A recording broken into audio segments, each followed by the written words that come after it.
Olá, gente, tudo bom? Hoje eu vou ensinar como fazer a abertura total. Oi. Primeira coisa é você fazer a borboletinha. Licença, menino. Borboletinha. Eu vim pra ele, tá?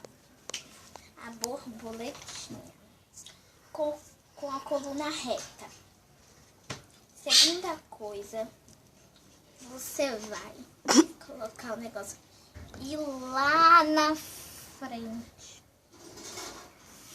Segundo, você vai encostar o dedo aqui.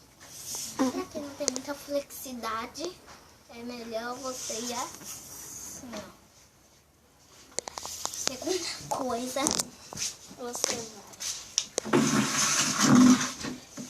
vai sentar em cima da sua A chavinha perna. está aí, ó. Aqui. E descer.